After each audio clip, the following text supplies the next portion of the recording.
நமஸ்காரம். கருணக்கிழங்கு மசியல் குயிக்கா எப்படி பண்றதுன்னு பார்க்கலாம். 350 கிராம் கருணக்கிழங்க தோலை சீவி இந்த மாதிரி சின்னதா கட் பண்ணி எடுத்துட்டு இருக்கேன். லெமன் சைஸ் புளியை எடுத்துட்டு 1 கப் தண்ணீர்ல ஊற வச்சிருக்கேன். ஊறின புளியை நல்லா கரைச்சி ஒரு பாத்திரத்துல சேர்த்துக்கிறேன். 5 நிமிஷம் நல்லா கொதிக்க வச்சுட்டு இறக்கி வச்சுடுறேன். ப்ரெஷர் பேன்ல 2 டீஸ்பூன் எண்ணெய் சேர்த்துக்கிறேன். 1 டீஸ்பூன் கடுகு, 4 சிவப்பு மிளகாய் இந்த மாதிரி கட் பண்ணி சேர்த்துக்கிறேன். 1/2 டீஸ்பூன் வெந்தயம். அடுப்பு தீ லோக்கு மீடியம்க்கு நடுவில் வச்சுருக்கேன். கடுகு நல்லா பொரியிறது. 1/4 கப் துவரம்பருப்பு, பெருங்காயம் 1/2 டீஸ்பூன், 4-5 பச்சை மிளகாய், கருவேப்பிலை எல்லாம் சேர்த்துக்கிறேன். 1 நிமிஷம் நல்லா கலரிக்கிறேன். 1 நிமிஷம் வறுத்தது போதும். கருணக்கிழங்கை சேர்த்துக்கிறேன். மஞ்சள் பொடி 1/4 டீஸ்பூன்,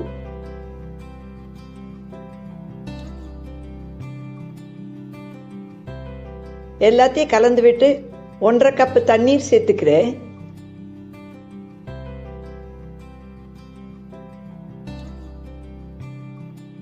நாலஞ்சு விசில் வரட்டும். அடுப்பை அணைச்சி ஒரு 15 நிமிஷம் கழிச்சு திறக்கிறேன். பருப்பு கருணக்கிழங்குலாம் நல்லா குக் ஆயிருக்கு. கரண்டியால் மசிச்சுக்கிறேன். நான் ஒரு மீடியம் லெவலுக்கு தான் மசிச்சுக்கிறேன். உங்களுக்கு இன்னும் கொஞ்சம் கூழா தேவைப்பட்டாலும் நல்லா மசிச்சு விட்டுக்கலாம். கொதிக்க வச்சு ரெடியா இருக்கிற புளி தண்ணியை சேர்த்துக்கிறேன். பருப்பு குழம்புக்கும் இந்த மசியலுக்கும் என்ன டிஃப்ரென்ஸ்னா, பருப்பு குழம்புக்கு வேக வச்ச துவரம்பருப்பு சேர்ப்போம். இந்த மசியலுக்கு துவரம்பருப்பு 1 நிமிஷம் வறுத்துட்டு சேர்க்கறதுனால வாசனை டிஃப்ரெண்டா இருக்கும். தேவையான அளவு உப்பு, கெட்டியா இருந்தா இந்த சமயத்துல தேவையான அளவு தண்ணீர் சேர்த்துக்கலாம். நல்லா கலந்து விட்டு 5 நிமிஷம் கொதிக்க வைக்கிறேன்.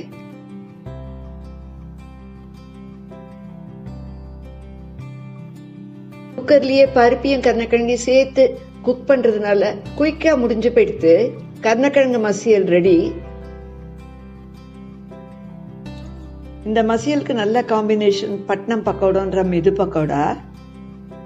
அது எப்படி செய்யறதுன்னு பார்க்கலாம். சாஃப்டா இருக்கிற வெண்ணெய் 1 டேபிள் ஸ்பூன் எடுத்துருக்கேன். 1/4 டீஸ்பூன் சமையல் சோடா சேர்த்துக்கிறேன்.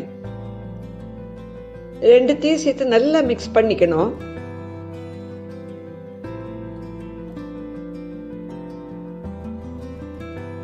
நல்லா மிக்ஸ் பண்ணிட்டேன்.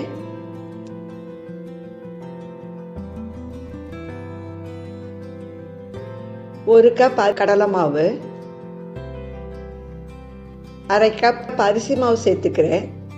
1/4 கப் பொட்டுக்கடலையை மிக்சியில பவுடர் பண்ணிட்டா அந்த பவுடர் 1/2 கப் வந்துடும். 1/2 கப் பொட்டுக்கடலை மாவு சேர்த்துக்கிறேன். நறுக்கிய இஞ்சி 1 டீஸ்பூன், 2 பச்சை மிளகாய் நல்லா கட் பண்ணி எடுத்துருக்கேன். கருவேப்பிலை, கொத்தமல்லி இந்த 4 சேர்த்துக்கிறேன். பெருங்காயத்தூள் 1/4 டீஸ்பூன், தூள் 1/2 டீஸ்பூன், உப்பு தேவையான அளவுக்கு, ஒரு வெங்காயத்தை பொடியா நறுக்கிட்டு அதை சேர்த்துக்கிறேன். எல்லாத்தையும் சேர்த்து மிக்ஸ் பண்ணிக்கிறேன். சூடான எண்ணெய் 3 டேபிள் ஸ்பூன் அளவுக்கு எடுத்துட்டு அதை கலந்துக்கிறேன்.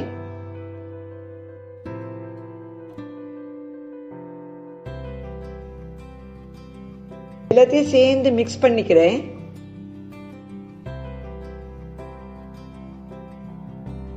கொஞ்சம் கொஞ்சமா தண்ணீர் தெளிச்சு கையில ஒட்டாத பதத்துக்கு மாவு பிசைஞ்சுக்கணும்.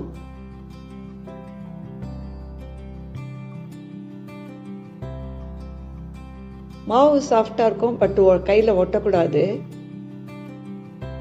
பிசிஞ்ச மாவுல இந்த அளவுக்கு எடுத்துட்டு அழுத்தாம ரோல் பண்ணி எடுத்துக்கிறேன். ஒரு லெமன் சைஸ் பால் ரெடி ஆயிடுத்து. இதே அளவுக்கு எல்லா மாவையும் உருட்டி எடுத்து வச்சுட்டேன். அடுப்புல எண்ணெயை வச்சிருக்கேன். அடுப்பு தீ மிதமா இருக்கு. உருட்டி வச்ச ஒவ்வொரு பாலா உள்ள போடுறேன்.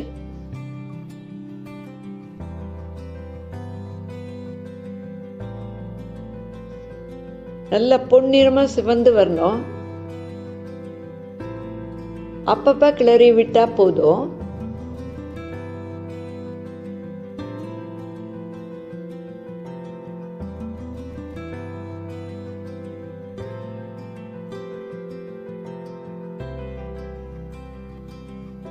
பொன்னிறமாக பொரிஞ்சிடுத்து. அடுப்புலேருந்து எடுத்துடுறேன்.